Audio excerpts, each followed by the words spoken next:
we'll start official. I didn't do this before. Welcome to the Q&A with Jim and Jim. Let's go. That was a quick intro. Let's jump into it.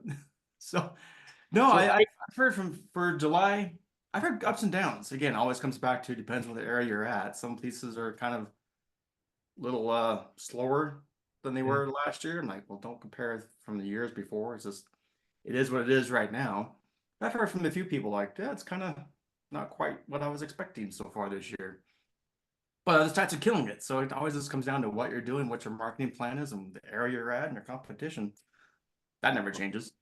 You're right, Jim. And it all goes back to the same thing is we've talked about it forever on these things is, when people are inquiring with your organization, you have to react to it. Because I can tell you, you and I, Jim, we shop stores all over the country, everywhere we're always shopping. And I can tell you for me, if I went into 100 facilities or called 100 facilities, I might get one or two to call me back.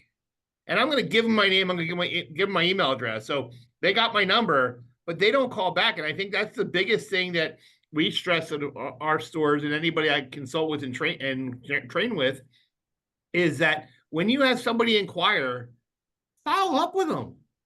Thank them for calling you. Thank them for walking in the door. Thank online rental, whatever. Thank them for their business. They inquired with you. They have a real need. I mean, we say it all the time. Storage is a event-driven industry. And when they need you, you better be ready to receive them. Oh, totally. We haven't done this in a while. I want to kind of do, if you don't mind, we're just going to take just a few minutes. If you got your cameras on, I just want to just call you real quick, just say where you're at, what you do in the self-storage industry, just a quick little roll call. I think it's nice for everyone to kind of get a read of the room and who's on here rather than just us. So let me see. Rock, if you don't mind, you're on my screen. Go ahead. I'm in central Nebraska, Alda. It's a little town, outskirts of a town of about 50,000. I've got 9 acres and like 215 units, keep about 3% occupancy. I'm a newbie, bought it in 2018 and developed it. Yeah. So you're owner and you're running it yourself then? Yep. And I'm a real estate appraiser and own rental property. So I've got like 3 jobs. So I do everything half-ass. Well, I'm glad you're here. Anything we can do to help? Any specifics like that? Please. Yeah, just okay. Thanks. Marvin, if you don't mind, take yourself off mute and say hi to everybody. Yeah, I'm Marvin Remick. I'm in California. I own couple self-storage, one I built in Meridian, Idaho, one in Napa, Idaho, and then I have another 680 units I built down in Pensacola, Florida. I'm a real estate broker, been a real estate broker since dirt. I've been in the business 40 years. I own apartment buildings, office buildings, self-storage, flex buildings. I'm just a real estate junkie. Love the business. I love the business. I love the business. I'll be turning 82 here and I'm still going strong. God bless you. So is storage your favorite part of the real estate right now? Is that your darling or what? Absolutely. I've got properties in San Francisco, California, and it's a nightmare. I've had those for like 30 years. Of course, they were good properties, like a 12-unit building. I paid like, I think it was $700,000 for it 30 years ago. Today it's worth $5 million, but the politics over there and the homelessness is just, it's not a city that I enjoy going over there anymore. So I'm very diversified, excuse me, in the real estate business. So thanks for asking me, Jim. Appreciate that. Yeah, it's every time we do this, I get done like, I should have asked. We don't have to do it every single week, but just kind of get a temperature of like who's on here, because we get a little bit of everything on here. So it's kind of nice to say that. Everyone. So don't hold it against it that I'm from California. I'm originally from North Dakota. I grew up on a farm with no running water, no electricity. So I'm a grassroots guy. Oh, that's awesome. Well, thanks for joining us. Hey, Marvin, I'm breaking my own going in order on my screen here. Journey, if you don't mind. Say hi and Journey Horn. Hi, I am Journey. I'm currently in Muscle Shoals, Alabama. 1 second. I just moved here from Arizona from hotel management. I'm a newbie in the business, so I'm learning as I go. How does this compare to hotel management? It's less demanding. Yeah. It's No, I demanding. bet. Once I had a Oh, go customer ahead. call You in. were, you're good. Cool. Mitchell, Peter. Hey guys, Mitch from Michigan, Grand Rapids specifically, and been in the storage space about 4 years now, and bought, sold, flipped, and kind of got into development the last couple of years, and we've got about 160,000 square feet going up this year, and yeah, just Nice. looking to expand the portfolio, and we do operate in-house, so I love jumping on these because I learn how to operate these things kind of, the goal is to just be right under the REITs, you know what I mean? So Yeah. yeah, the goal is to build a Michigan based portfolio, and we'll see how that goes. Well, Mitchell, congrats. are you part of the Michigan board? Are you part of the Michigan Association? Yeah, I just went to their meeting here in Michigan. I can't recall if I'm sure I've signed up for it, but yeah, I'm part of the group, part of many masterminds, and all about as much information as I can get. So I jump on these and other calls as well. There's some great people in Michigan with Chad Lundberg and Peter Speckenagel and oh God, Teresa Gallus. I mean, there's so many out there, great people to work with and learn from. So Michigan's a great place to be. I used to be out there myself, so it's Okay. fun. Nice. Yeah, me and Chad have spoke many times, and actually he was one of the first guys I was like, oh man, he had I think at one point 13 or 14 sites, and Mhm. runs them really well, and he's super great. So yeah, no, I appreciate that. Yeah, Chad's a good guy. Chad and I used to consult a lot with Chad when he had his stores, and we'd back and forth on ideas and suggestions. And yeah, Chad's been a good friend. That's great. Let's keep moving here. Eva, say hi to the crowd. You're on mute though, sorry. And you're gone. All right, we'll come back. Scared her away. All right, who else we got here? Darcel. If you don't mind taking off mute and saying hi and what you do. Oh, still on mute. There you go. I am Darcel from Harbor State Storage in Spring Hill, Homosassa in Spring Hill, Florida. And I work under Ryan Smoot.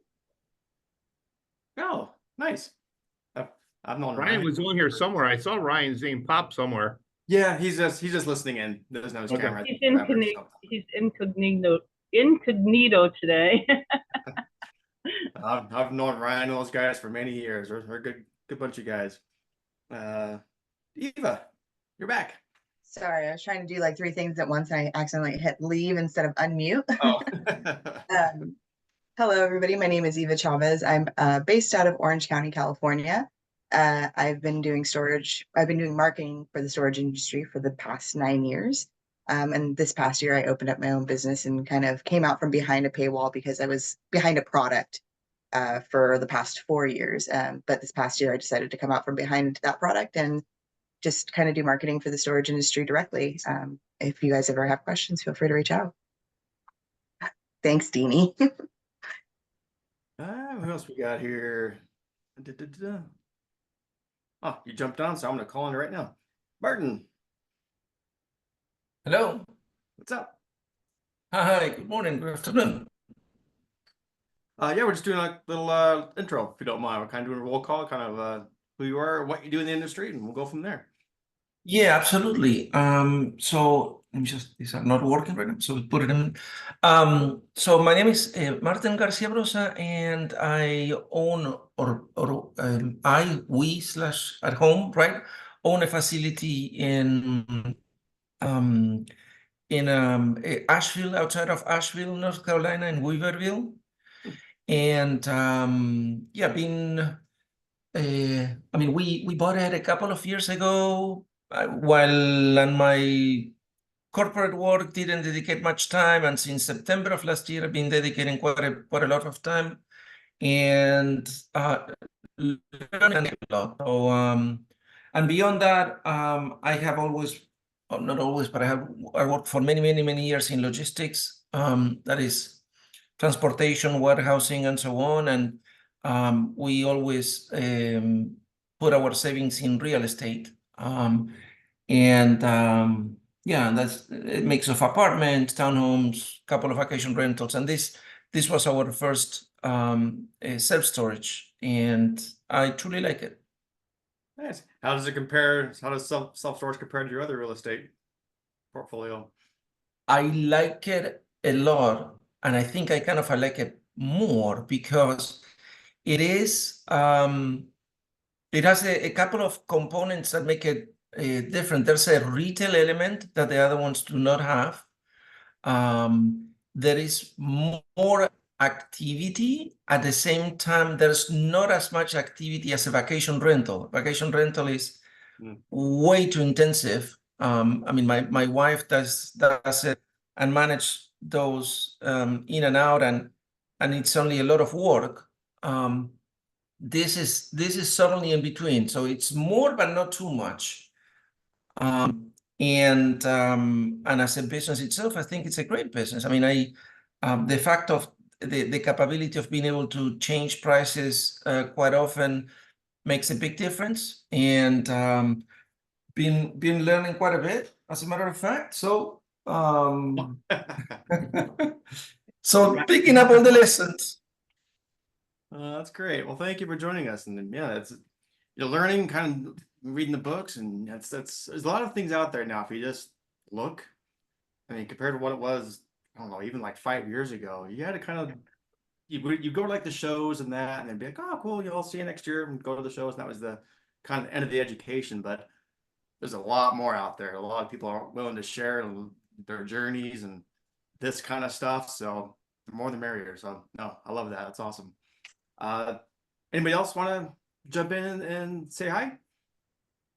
Hi, Jim Mooney. Sorry, it's Moyer. I'm not real tech savvy, so I was trying to jump on and I didn't realize I was muted. Okay. So you for just so everybody in the room, Mike is one of the Mike actually is a Hall of Famer in the Pennsylvania Association. Mike has a very great product up in the Allentown area, Lehigh Valley area, Pennsylvania. Mike's been in the business a long time. Actually, Mike and I know each other from back in the day working at Kmart together. So Mike and I have been around a long time. Mike's a great guy to know, and he's always helpful, always willing to lend a hand. He's just a super guy to know. Well, thanks for the kind words. I will say this. Storage is 1 billion times better than retail. I'll tell you that. Absolutely, my friend. But I have a question for you, gentlemen. And that's why I jumped on. I think it's great that you guys do this, Jim and Jim. I think it's great for everybody. You guys are so much knowledge. We've been really doing Facebook marketing. I'm sure you've covered this in one of your calls, but we've been doing Facebook marketing, and I wanted to know if anybody on the call is doing it. We get a ton of inquiries, but very few get an actual rental. I wanted to know if anybody else is having this problem. And my managers, will follow up multiple times, but it seems like a lot of them are just, I don't want to say bogus, but when we call the customer, they're like, yeah, I don't need a storage unit. So I wanted to know what you guys, if you had experienced that, or am I doing something wrong here? So this is through Facebook only. Everything else is working out pretty good. But Facebook, I do not get a lot of rentals, but I get a lot of inquiries. Just wondering if the group you're paying per lead, right? We ran into that once at one of our stores. Oh yeah, we're paying for lead, Jim. That's correct. Yeah, that's the thing. I mean, I would we did our one store, we did an ad, pay a little, save a lot, and we got some traction on it. But overall, we don't do a whole lot of Facebook ads just because of the problem of that, where people are doing a lot of, I don't want to say scamming or other people are out there clicking to make you pay for stuff. The biggest thing we talk about all the time, Mike, is making sure that all your sources, your GBP page, are all maximized. It's good to be on Facebook. It's good to have a presence and good, pictures and links and all that stuff. Not necessarily, I don't think the advertising part is, sometimes it works, but a lot of times I'm hearing what you're hearing. Okay, fair enough. if somebody would say to me, I'm doing it and I'm getting gobs of rentals. I agree with you, Jim. It just seems like it's people, I don't know why, but we're grinding through clicks, costing us money, but we're not getting any rentals out of it. You know what I mean? So I'm just curious, just a follow-up question to that. So are you doing Facebook ads? That's how you're getting the leads? yes, they're actual Facebook ads, Jim. That's correct. Gotcha. Not we have a presence, on Facebook, Yeah. like Jim Mooney said, but we also pay for the ad. I never did it. One of my partners said, he really believes in it. He's more of a tech guy, and we are getting gobs of leads, but nothing converts into rentals. So I'm like, we're just paying these all these clicks, and we're paying, but we're not getting anything out of it. So I just wanted to see if anybody else had that issue at all. So. Yeah, I've never been much for the social to be able to convert, frankly. I've heard some other people that have done decent with it. In fact, I should maybe bring them on to kind of do like a case study. But I've never personally been able to make it convert.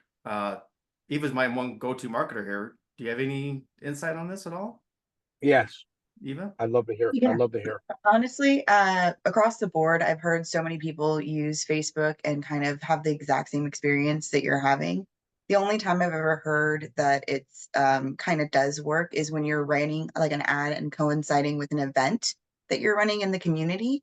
And then that generally will drum up some of the types of like conversion from your event that you're running on Facebook because the community is already going to be there or something like that. But honestly, it's more of like a social tool than anything. And I really push people to push events or things like that, and then move with like Google My Business or I know right now Bing is coming around again. People are starting to use Bing just because some of those demographics are just the way that the technology's been set up recently has been pushing Bing to be the main resource for people searching on a laptop. So I know that's been something that's been a little bit fruitful, not too fruitful, but that's like the secondary tier between Facebook, Bing, and then Google is the main one that you're going to get conversions from. And then also, I just don't know how you have those leads set up. And I don't, because for me, when a lead comes through, I'm seeing it come through from like its source and everything. So I want like, how are those leads coming through? And, what are those? Why are they so just, we don't even know who you are or what is, storage. They don't even want that. So to me, that doesn't even seem like a lead at all. And I would like to see how that back end would be set up. But ultimately, I have the same sentiment. It's just Facebook is not something that in the storage industry has been super fruitful the past even like 4 years that I've been doing it. Great information, guys. And thank you so much. That's great information because I'd rather put it, I mean, to me, it's all about Google, right? Like clicks and Google, because someone's actually going looking for storage. You know what I mean? So I was gonna tell you, Mike, I've had more success, and I know people are gonna hate me when I say this, but I've had more success on Sparefoot, and I'm only paying for the rental, so I can have leads, and if I'm doing it effectively right and closing them right, I mean, in June I had a 60% close rate on Sparefoot, and in May, and in June I had a 58% close. So my close for the second quarter was like 57%, and I'm only paying for the rentals I actually get. And I can tell you for 2023, my average cost per rental through Sparefoot was $133. Yep. And no, Jim. Yeah, no. And listen, honestly, we're having about that. We're having about that rate as well. Honestly, we're doing about 50 to 60% on Sparefoot, and same thing. We only pay for the actual rental. So yeah, I agree. Sparefoot it's money spent. It's good money spent. I know people don't like it. I call it a necessary evil. That's what it is. So to me, I'm curious, Jim. Like, what's your threshold? Like, how much are you willing to? Is it the 200% finder's fee, 300% finder's fee? Dude, I haven't changed. My bid rate does not change. I know companies out there like Sparebox with Bill Hoffman right now. They got a product called Bigfoot or something like that will actually maximize your Sparefoot page. And he's called me about it, and I'm like, dude, I don't change my bid rate. My bid rate is the lowest, and I've learned over the years that your bid rate is only one part of the equation. If you got great pictures, you got great, your closing percentage is good, you got good reviews, all the things are accurate, it's going to elevate you. And I know for a fact that I'm at one of my locations, my bid rate is lower than the person who's above me, or my bid rate's lower than the person who I'm above because I'm better at closing percentages. So it's not just your bid rate that goes into helping the algorithm. It's a whole big part. And that's something, we've talked about a couple times. I think one of these times, I won't put you on the spot right now but I think one time it'd be cool to maybe show your screen and give us like a sample square foot. And you can kind of blur out what you don't want to, showcase it, just to kind of so people can see a visual of this is a well optimized square foot profile. I think that'd be very helpful. So, well, actually, I've been pushing them to, because I'm lucky enough, I'm big enough. I have a spare account rep that gives me reports every month, and I can see where I'm at. So having that data, I've been really pushing them on the back end to help everybody. If they make that available to everybody, they get more traffic, they get more rentals, it'll be more successful for everybody. So, but by using that tool, and here's the other thing, I know people who use Sparefoot. Okay, I have 10 different unit sizes. I'm only going to put 2 on. That actually hurts your algorithm if you don't list all your units. And the thing with Sparefoot is they only show the units you have available. So if you don't have anything in that unit type, they're going to still show, but you're not going to penalize you for it. But by saying I'm only going to put my 5x5s on or my 10x10s on and nothing else, it has a negative reaction to your algorithm. Yeah. So even if you don't have anything available, you're still making it available within the platform. All my stores are on, and every unit type is on every day. Yeah. Gotcha. I don't care. Because in my mind, and Mike Moore, you'll probably agree with me, with all the people. So in 2023, I had over 1,200 rentals from Sparefoot. And my argument is, and I'd love to have a conversation with anybody about this, if I wasn't on their page, would I have gotten even half of those 1,200 rentals? My answer is no. Because the person's already on their page. Yeah. I agree, Jim. I agree. No, I totally agree with that. Again, it always goes back to depends on the area where you're at. I just know, and there's certain areas that I'm doing third-party management in, and I'm trying to just get on Sparefoot and be in the top 10. And it's like, last time I looked, it was 700% to get in the top 10. I'm like, I won't do that. Like I got my limits. I don't do that, but I can tell you, Jim, I haven't changed mine, and I've been successful. But again, Rome wasn't built in a day. You're not going to make it. Takes. We're just adding new stores on here right now, and I don't know. Reviews for Sparefoot are just as critical, right? You can send through the MyFoot dashboard. You can send review requests to your current customers to give a review on Sparefoot, which will help you. It's all things you can do. No, I think this could be a good topic to almost to give like a presentation on. Frankly, I think if kind of give me your feedback on here, guys. If you want to make a comment, this is something you would like to maybe see, either in this platform or even on a side thing of just doing a Sparefoot optimizations. In fact, I'm talking to Sparebox guys next week. I'm testing out their kind of boots on the ground accountability platform right now. And I'd love to hear your feedback on that, because we're still in the old way. And yeah, I love technology with certain things I want to know, and I like the fact I can go back. But Bill Hoffman is a fantastic guy to know. Great, yeah. And you tell him I said hi, and just he said Mooney said you'll give me 2 months for free. I'm working it. That's what I told him. Like I'm just going to get put on one location. I just told him I'm just going to beat the hell out of it. Like I'm going to try to break it. They're like, cool, try to break it. Like, well, that's my plan. So yeah, I'll kind of do that for a few weeks, and I'll report back to the class on my findings, and we'll go from there. Because it's anything to find that's a cheap enough alternative that's not going to break the bank, that's actually effective, that actually solves a problem that a lot of people have. Cool. And the kind of the boots on the ground accountability has been one of those things I've been trying to plug in for a while now, and that's kind of been with duct tape and chewing gum. I think these guys actually have a nice system in place. So once I go through it, then I'll report back to the class. Jim, did you see the comment from Eddie Marquez about I'm in an area where my demographic are mostly Latino and they don't really use internet? I'd love to dive into that one a little. Eddie, you want to hop on? Do you want to elaborate on that? Yeah, if you're on, Eddie, you're welcome to jump on. Because that's a very interesting comment, because we have a couple stores that are heavy Spanish population, and we do well on the internet with them. And I'm just curious what market he's in and what they're trying for that Oh, he's got no camera, no mic. I'm sorry, Eddie. Or Yeah, just type in the comments. Where Yeah. are you specifically? yeah, exactly. Where are you? What part of California?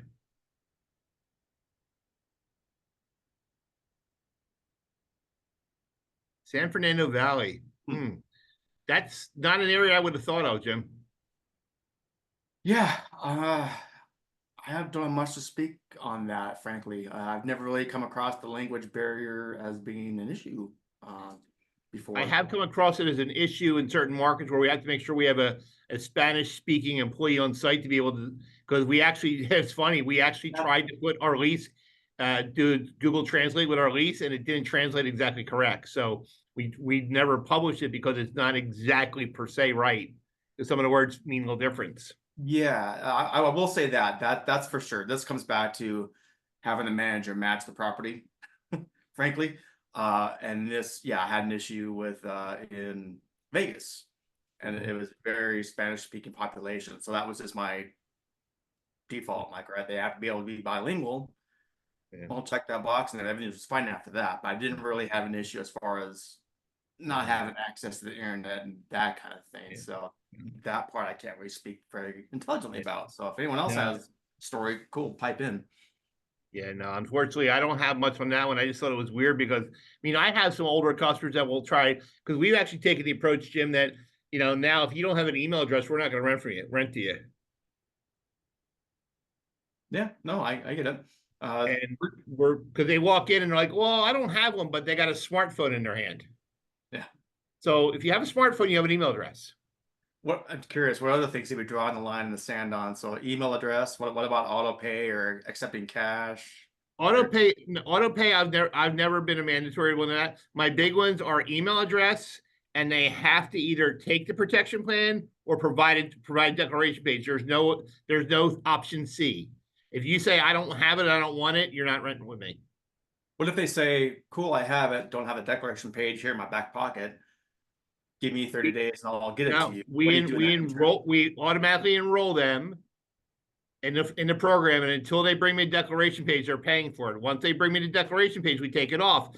And even using our software, when your declaration page expires, we have 2 letters in the system, one 30 days out saying, hey, Jim, your policy is going to expire. You need to get it to us. The day it expires, we say, hey, we already sent you a letter. If we don't have an updated policy within 48 hours, we're going to auto enroll you in ours. Yep. No, quick question in that regard, right? So what is the argument? Because in our contracts, we say we're not responsible if something happens to the belongings, right? So what is the argument for us to say, you, Mr. Customer, have to have insurance or tenant protection? So Martin, the way our lease has been written, our lease was written by Scott Zucker, and I've talked to Jeff Greenberger and Carlos, all of them. Our lease says that is a requirement that you provide some. We're not saying you have to take ours, but you have to have some kind of coverage on your unit, the stuff in your unit. Because again, we cover the facility, but not the unit. And anybody who's ever dealt with a fire, hurricane, tornado, flood, any of that stuff knows it's horrible when you have a customer come in that don't have it. They're looking at you. So we made the mandate that you have in our lease. It says you were required to either have it or take it. We're not saying you have to take ours, but you have to have some kind of coverage on your unit. Okay. And I think that's, Jim, that's become pretty standard with most of the bigger companies. Yeah, and I'm probably have it. I'm just maybe That's it. Not most, all. It's just it's a standard now. Yeah. Yeah. It's again, it's not so much. Yes, it's a revenue stream for sure, obviously. Okay. So I want to hop on here. Junice said our system gives them 14 days to provide proof of insurance, then it auto enrolls. You know what? The way we are. So if you go to our website, you have to take it. You can't get past it. And if you're in person, we're going to enroll you. And that way, because if I tell you, hey, you got to bring me the policy, they're never going to bring it in. So like I can tell you, I just helped a client that was in New England that, made change their release and sent out the letter saying, hey, you got to provide it. We're going to enroll it.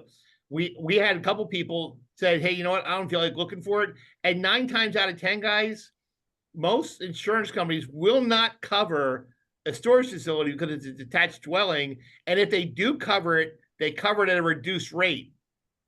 Now I know USAA, State Farm, some of the better ones do cover you, but I can tell you, and again, it's not a funny story, but it's a story. Years ago, we had a fire and a guy had coverage, and he went and he had a $5,000 deductible on his owner's policy.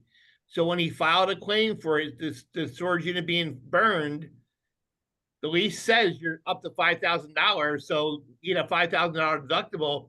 They gave him nothing. Actually, I'm lying. They gave him a rate increase because he filed a claim. And with the programs we offer, Bader or Storage Shield or Store Safe or any of those guys, there's no deductible and there's no ramifications if you file a claim. Interesting. Yeah, it just makes me nervous when I hear people that don't have insurance or even offering it still. So yeah, to me that's it's a no-brainer default. You just gotta just do it. Well, here's a question for most of the people on the call here. When was the last time you guys had your leases looked at? Because the SSA Legal Network is a fantastic group. They're always working on the states, always updating leases. And I can tell you, I just worked with one guy, Jim, his page was 2 leases, one page back to back. His lease was 10 years old.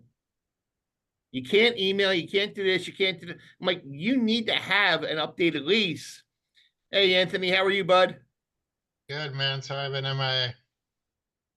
Always busy, dude. Oh, good. Yeah. If you don't have your lease updated, I mean, that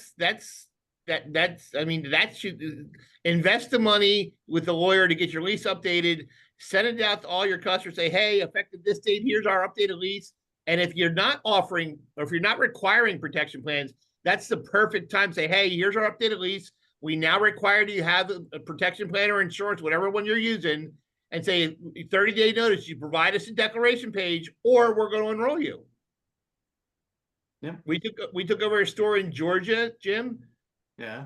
96% we enrolled. Over what time period? 30 days. See? We gave them the new lease. Here's the policy. If you don't have it, we're 90. It was 227 units. We enrolled 96 of them. 96%. 96%. Yeah. No, I knew that answer, but I want to hear you say that because I hear a lot of people will be like, okay, I'm going to do this. And they kind of like dip their toe in the water. And I'm like, I can probably get to 30% in 3 months. And I'll probably get to 60%. And 6 months after that, I'm like, why are you delaying this? Just rip the Band-Aid off and just do it.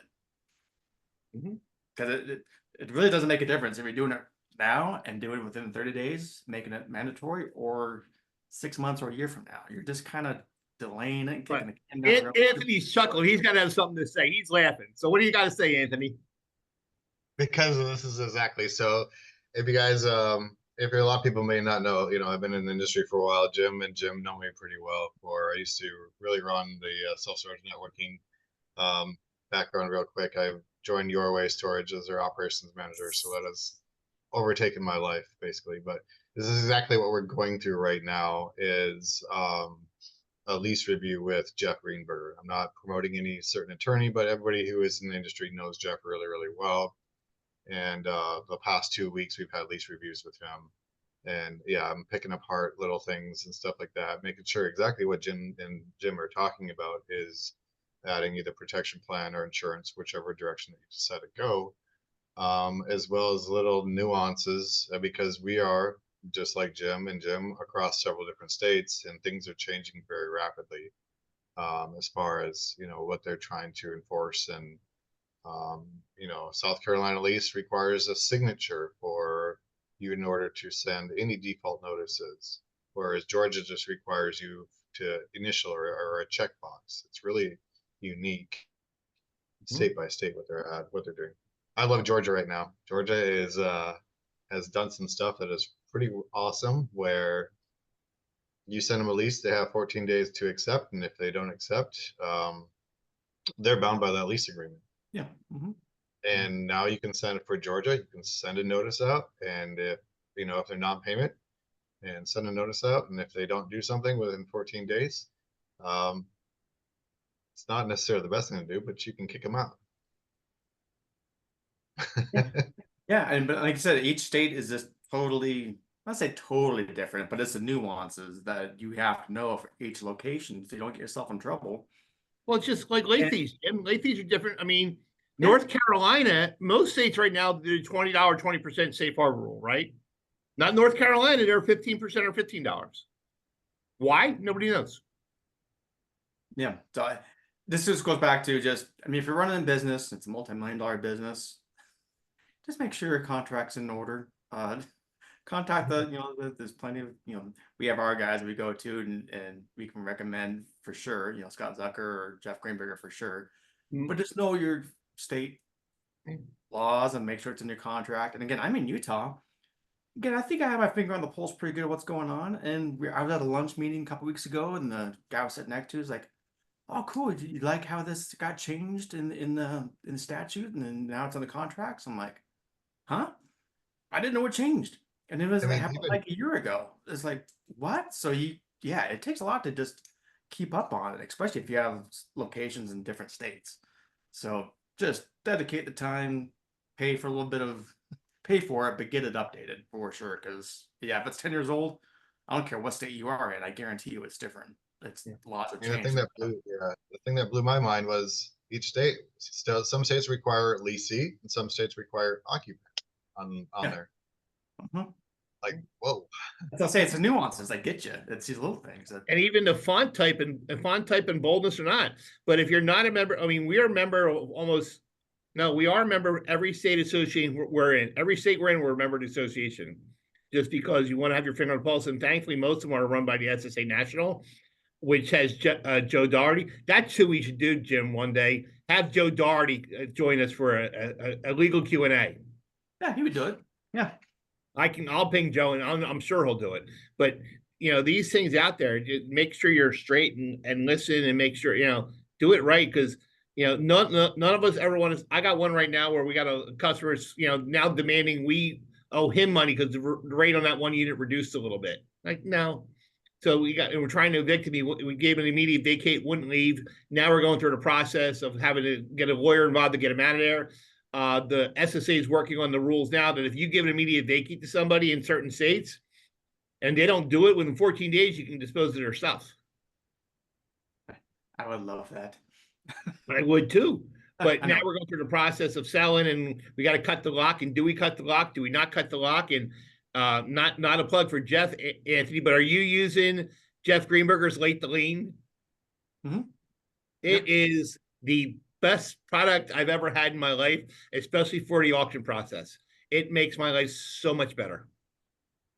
Well, that's a whole nother layer when it comes to now you're talking the legal requirements. So a contract, that's part of it. But now we're starting to talk about liens and actually selling people's stuff off. Again, each state's a little bit different. So yeah, a late to lien product like that, let them handle it. They know what each state's going to do and how to check the boxes, dot the I's, cross the T's, all that kind of stuff to make sure you're in compliance. If something ever does happen and they took care of it, they were as part of the responsibility. Yeah, it's on them. Mm-hmm. They'll take care of that for you. It's a great thing. You got what, late to lean? What's another one? AI lean. That's two that come to mind for that kind of stuff. Again, whoever, guys, there's plenty out there. Just do your homework and what, I like one, Jim likes one. It doesn't matter. Do your homework and see what you like. Just don't pick them because we said so. I mean, that's, we got no skin in the game. We want to make sure you're doing something the right way. Yeah. Actually, this comes back to, it's another common theme, but any vendor you're talking about, don't just talk to the sales guys. Be like, hey, can you give me a couple of people that are actually clients of yours? They should be able to do that. And yeah, call the clients. I mean, I'd much rather hear from an operator owner that's actually using their service than just taking the sales guy's word for it. I don't care what you're talking about, software, anything. And there's enough of these groups out there. There's plenty of these groups out there like ours or Anthony one, get on there and say, hey, who's using who, what do you think of this one? We'll give you our honest feedback. But yeah, because a lot of times with Jim, when you ask for a customer, they're going to give you the best customer. You're not going to hear the best. So, but do your homework. Well, yeah, but at least a step in the right direction. I mean, you have to have something to go off of. You said you're struggling with, you're struggling to learn late to lean. It's with on the top setup of it, process is long. I'll give you that. It's the nuances and stuff like that because we're running 3 lease ups and 3 running 3 lease ups, 3 new acquisitions. Like you know, I can tell you for my world, they don't take over the letter till day 35. So they can start whenever they want, but we don't do ours till day 35. That way, when the auction starts process. And what we did for the calendar year, I've already got 2025 lined up. These are the dates we want to have the auctions in 2025. I give them the calendar. This is what we want, and they go back and make sure everything works well for them. So we know when, and then we know when the letters are going to go out. So once you get yourself set up, and you're right, Anthony. And Charles is a super, super nice guy, but Charles is very, very, very black and white. There's no gray with Charles. It's either good or bad. So sometimes he's like, well, we don't want to do that. I'm like, well, we do. So getting through that process is a little bit, but once you get there, it's good. Yeah, I've got to bring on one of our, so we have a call center with 3 agents, and they, between calls, are also helping with admin tasks. So my next goal is to kind of really learn it and pass on, make sure everything's going smoothly. Cool. It's just a process. It's a long process to like, okay. And especially if you're coming back from, you're trying to get reorganized and everything situated as far as leases and acquisitions. Going back and finding old leases to make sure we can go through. So Jim, Marv Remy, what are your thoughts about Storable? They have a insurance process where they give you like $3 for each storage, and then they do the selling for you. So you got more of a guarantee, about $3 per unit, versus you having our staff sell the insurance. You had any experience with that? Well, first of all, you got to be very, very careful, Marv, when you say that, because we are not selling anything. We are not insurance agents. We're not salespeople. We are just offering the product as an add-on. I know Storable's trying to do Storable with their Bader and StoreSmart have the auto enroll thing. A lot of companies are going that route right now, but we don't allow them. I would never allow them to do it for me. That seems a little odd. But again, remember, you're not selling it. You're offering. You're not a salesperson, so it's part of the process of the rental process. So that's I maybe have a conversation offline about that, because that seems a little weird. Yeah, I'd like to get some input on that. Thank you. Jim, Good point. We're not selling it. That's a good point. And I want to go back to something real quick that we just kind of glossed over, and then we'll go back to this real quick. Just about your auctions, and you said you had your calendar all planned out. That's something that I don't see enough people doing, and it's kind of a simple solution. Is when you're planning out your auction schedule. Like for me, 1 month we cut, next month we sell. Next month we cut, next month we sell. Just keep it easy. I don't care if we only have 1 unit that goes or we have 10. I don't care. We just keep to that kind of a schedule. Keeps things much more efficient, much more be able to just, so you're not having anything sitting on the books. Because we all know once they hit 60 days late, it's harder to get people to end up paying it. Chance of it going to auction is like, 80%, something like that once they hit a certain days late. So just being consistent with that, because man, you blink, especially like the owners that operate themselves, you blink and all of a sudden summer's gone through summer because you were busy, and oh my gosh, it's been 4 or 5 months since I've done an auction. Time to do an auction. You do it, and then you blink again. Another 6 months has gone by. It's just very inefficient. So anyone that's on here, literally just take 15 minutes, plan out your auctions for the next 12 months, put on the calendar, get it scheduled. It helps tremendously. It helps for so many different things. But it's a simple solution. It'll help your efficiency, revenue management, all that kind of fun jazz. So I just wanted to touch. I have one spreadsheet that goes out: the due date, the overlock date, the late fee date, the intent to foreclose date, the certified letter date, when we're going to cut the lock. Everything's on one calendar, one spreadsheet for the next 12 months. We know exactly every day what's going to happen. Yep, exactly. But what was the issue with Storable saying they sell it for you? That's what he said. They sell for $3 a unit. They sell it for you, which just doesn't sound right. Yeah, well, I can give you his name. Okay. Let me pull it up here. Insurance. Because I mean, Ryan, his last name is Lazio, Ryan Ryan. Lazio, yeah, I know. Yeah, I Ryan. know, Ryan. Yeah, So I think it's he's, more of a matter of verbiage. It's that they're allowed to offer that product as part of the move-in process to be able to, okay, you click this, you're auto enrolled. Either that, It's Jim, not or they're that they're talking out there about selling it for you. They're be able to offer that product as part of the storable service. right, I'm sorry. Yeah. Either that or they're doing the auto enroll if you don't have a policy in place. It could be that too. Yeah.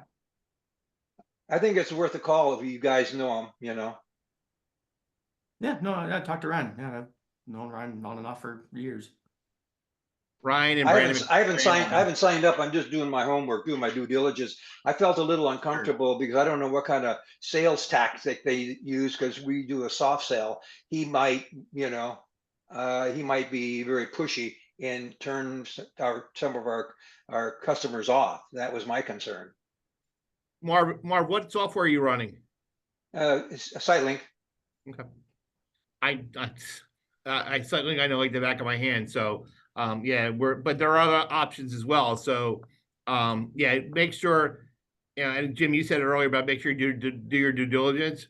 Make sure when you sign an agreement or a contract with somebody, make sure you read it thoroughly because I had known some vendors out there that will put a 2-year term in it and no opt out stuff like that. So make sure that when you know what you're signing, you know what you're signing. And it's not like you're going to sign this and now Storables agents are going to be calling your client, hey, now you're signed up for insurance. It's not that. It's a matter of, do you want this mandatory? Are we going to make it mandatory for all your existing clients? It's that kind of a setup.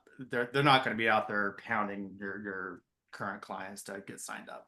It's all email, electronic, that kind of thing. Yeah. All right, we got when time flies. We got 10 minutes, guys. So I'll keep an eye on the time. We got 10 minutes. Anything particularly you want to make sure we hit? I want to go back here, Jim. I saw a comment in here from Jennifer Laura to Nolan about in a small older city, business cards, stuff like that. I have older customers that come to my office and say they found my business card. Jennifer, are you on here? It's great to do some grassroots marketing and being out there. Have you seen it working for you? Yes. I don't know if you all can you hear me? I can hear you. Okay, great. Yes, I'm in a small town, West Texas. Like I said, it's a small town. I'm between Midland, Odessa. So there's a lot of oil field going around here. So there is a lot of Spanish speaking. I am Hispanic, so I speak Spanish. It works great. But then again, there's a lot of older people. They still pay with checks, cash. They don't like doing business with cards, anything like that. So when it comes time to advertising, I basically just go around town leaving my business cards. I go to the restaurants, the post office, the water companies, the electric companies, and believe it or not, they do pick up my business card and they come in and say, hey, what do you have? So that's my way of promoting here in this small little, I think we have maybe like 20,000 population. I say it's small because I'm from a big old city. I'm a city girl. So Big Spring is small for me. It really Jennifer, is. I can tell you that we actually we used to own stores in Midland and Odessa. Oh, okay, great. And I know that market well, and we took over to stores that were really same thing. And we went on there and put the website on and the internet. We actually got a lot of internet traffic. Okay. The one thing that blows my mind in that area, how do you deal with all that dust? Every time I open a unit, it's dirty. It's like, what that? But no, I mean, grassroots marketing works well, but trust me when I tell you that down there they will use the internet. So if you got yourself maximized and running right, it will work. But grassroots marketing is great. I would just make sure you're tracking it well so you know what you're leaving, where you're leaving it, and what kind of results you're getting from that to make sure that the efforts are worth your results. Okay, great. Yeah, and I've been here going on 4 years. So basically dealing with dust is just showering more than once a day. Nice. And I'm all for grassroots marketing to kind of follow on what Jim was saying. Make sure the effort you're putting into it, you're getting something out of it. Yes. And so often I find if people just put 20% of that effort they're putting in the grassroots to look at their online marketing strategy, Mhm. that you get a little more bang for your buck. Either when it comes to your Google business profile optimized, make sure that's all firing on all cylinders, your SEO, your website. So I'm all for grassroots, but just make sure you've put exhausted all efforts when it comes to online marketing as well. Yes, yes, thank you. Yeah. Jim, did you see this comment from April about anyone have a problem with the same people always paying late? And Journey said yes. You know what, guys? We have people pay late all the time. It's the same people every month over and over. But realistically, when you think about it, how much more are they paying you in late fees? If they paying every month late, and they're coming in the end of the month paying, or maybe rolling next month and paying, getting that auction fee, that's added revenue to the store. So yes, I know it's a headache, but one of the things we talk about all the time, when especially we're teaching people, is you have a person like that, instead of having to call them all the time, say, listen, Jim, I know you're always the last minute Charlie coming in the door making a payment. To stop me calling you twice a day, every day, whatever it is, when you make your payment, tell me when you're going to pay next month, and I'm not going to bother you. You'll still get the late fee, you'll still get the automated stuff, but I know, and you're going to make your payment on the 25th. I'm going to note it there. Now, if you don't keep your promise and pay the 25th, I'm going to call you, but work smarter, not harder. And they're always doing the same thing. But remember, guys, these guys are paying you $20 or 20% in most states on top of their rent. That's added revenue. So having some people that are always late, I'm okay with. But making sure you're doing the right things and setting the precedent that they understand the rules. Yep. I'm okay with that. And being late, I always shoot for like the 5% benchmark.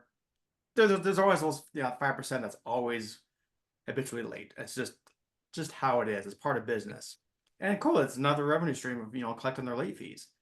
Now, if they're the people that are late and they bitch and moan every single month and they start harassing my managers, going, "You better take this off," and that's a different story. I've had a few of those where it's just like it puts so much stress on the manager, like, oh my gosh, I don't want to deal with them. They're either threatening or just every single month they just have to complain about everything. Then at that point, might be like, you know what, move on. We're gonna not gonna renew your month renewal.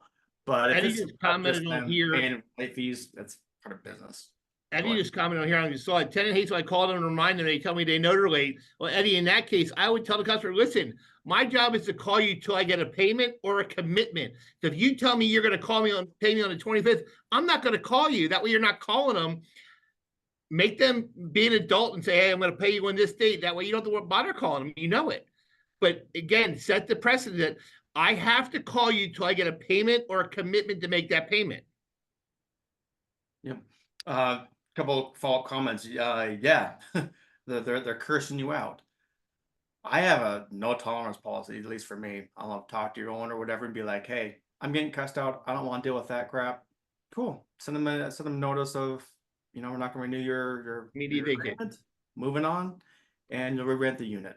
It's not worth the mental stress for that kind of stuff. If my managers get harassed like that, see ya. You're done. You're out of here. Kind of goes back to Jim, what you said earlier about what we tolerate all this. So in my mind, if I got a customer who's going to start arguing with me with the lease about paying the admin fee or paying the protection plan or the insurance or having to buy the lock, whatever, that's a customer I know is going to be a pain in the ass down the road. Yep. So you know what? I'm not going to rent to you because I know you're going to be a headache down the road. And we tell people all the time, look, hey, Mitchell, I'm sorry you're having a problem with us. Tell you what, we're going to make your life easier. I'm going to schedule your vacate now for the end of the month so you can find a place that maybe can get better care of you. And we're going to end our relationship. Yeah. You have that right in your lease. Oh, totally. Well, yeah, as long as your lease is current. Yeah, exactly. I just had a situation. I'll only make 2 more minutes, but I tell my managers too, like, if you get someone that comes in and you just get the heebie-jeebies, like something's off, we're full. Sorry, we're full. We don't have anything right now. Move on. Because 9 times out of 10, man, that instinct is right. They're the problem 10s. There's the ones that hang out their units all the time. They're the ones that try to break in after hours. So I even tell them, like, something feels off. It doesn't happen very often, but sometimes when that comes up, it pays off to listen to your instincts too and just be like, yeah, we're full. move down the road. We got 2 more minutes. So any last questions? Now it's your chance. Otherwise, we'll see you in 2 weeks. All I say is I give them 3 strikes and you're out. If you go into Yeah. if you go to lien status twice, Yeah, that all works. it's Actually, too much. It's too much, even though we have a late to lien. last Been in the question industry here with Eddie. So what do you do when owners don't like to give eviction notices? What do you think, Jim? You know what? If I can tell you, I've for us when we back in the day, and I had third party deals, if the owner's not going to let us do what we need to do to run the business, we're going to end the relationship because you can't be stuck in a situation like that. You got to have some kind of control over what's going on in your property. Try to educate the owner. Try to maybe have him, hey, you really need to talk to some other people about this. It goes on, but I don't know on that one, Jim. Yeah, let's say more often than not, when I hear that from owners, they're just not educated enough to know what the process is like. So it sounds like you probably, self-manage that kind of thing. Book a time. Again, we have these consultation options. Happy to walk some owners through of been there, done that. This is what you can do. So a lot of times it's just the stress of I don't know what to do. I don't want to deal with it. Just yeah, they'll just deal with it next month. It's fine. They kind of kick the can down the road again. So it's a lot most of the time just comes down to talking to someone that knows what they're talking about when it comes to operations to kind of alleviate that stress and then can do the right thing. So my 2 cents. It is 11 o'clock. Time flies. Again, I appreciate everyone jumping on here. We think we had about 38 people at the height of it. So I appreciate that. It is growing. We'll do this again in 2 weeks. If you got some value out of this, cool. Bring a buddy. Tell another Or man, two. someone else, or 2. Exactly. Yeah, tell 2 and one will show up. That's how it works. Yeah, we'll just keep this growing. Really appreciate everyone making the time on their Friday to join us, keeping the cameras on, even better. Kind of did it this way, not just having us being highlighted. I think it looks a little bit better having all of us this kind of tile format. So I think we'll keep it. Yeah, I like it this way. Any last words, Jim? Have a great weekend. Enjoy the hot weather out there, and make sure you stay hydrated. I'm drinking water like no tomorrow. So, You got it. All right. Take care, guys. Hi, guys. Thank you. See ya. Bye-bye. Thank you. Have a good day. You too. Have a good weekend, everybody.